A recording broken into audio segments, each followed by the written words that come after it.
ఇక మొన్న తెలంగాణలో అధికార మార్పు జరిగి కాంగ్రెస్ పార్టీ అధికారంలోకి వచ్చినాక ఈ తాపకు గెలిచిన ఎమ్మెల్యేలందరూ ప్రమాణ స్వీకారం చేసిర్రు అసెంబ్లీలో. అయితే ఒక్కరు మాత్రం ఇక చెయ్యనే లేదు కదా. అదే మన మాజీ ముఖ్యమంత్రి బీఆర్ఎస్ పార్టీ పెద్ద కేసీఆర్ సారు. అయితే ఇప్పుడు ఇక మంచి ముహూర్తం చూసుకొని ఇట్లా వచ్చిండబ్బా, చూడుర్రు ఒకసారి.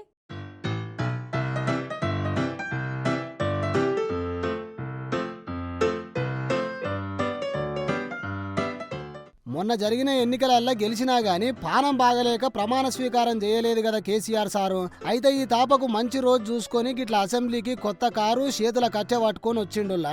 అయితే ఆ మధ్య కింద పడితే తొంటిరిగింది కదా, ఆ దెబ్బ మొత్తం తగ్గినట్టున్నది. గందుకే గిట్లా చేతుల కట్టె పట్టుకొని మెల్లగా నడుచుకుంటూ వచ్చిండు సారు.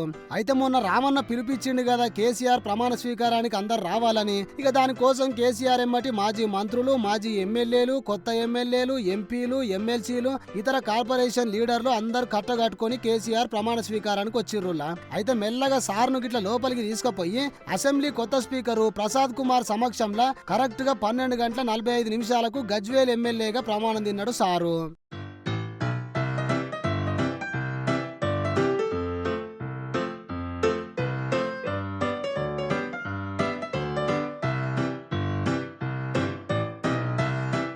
తర్వాత అసెంబ్లీలో ఉన్న ప్రతిపక్ష నాయకుడి కార్యాలయంలోకి పోయి పూజలు చేసి ఎల్ఓపి నేతగా బాధ్యతలు తీసుకున్నాడు సారు.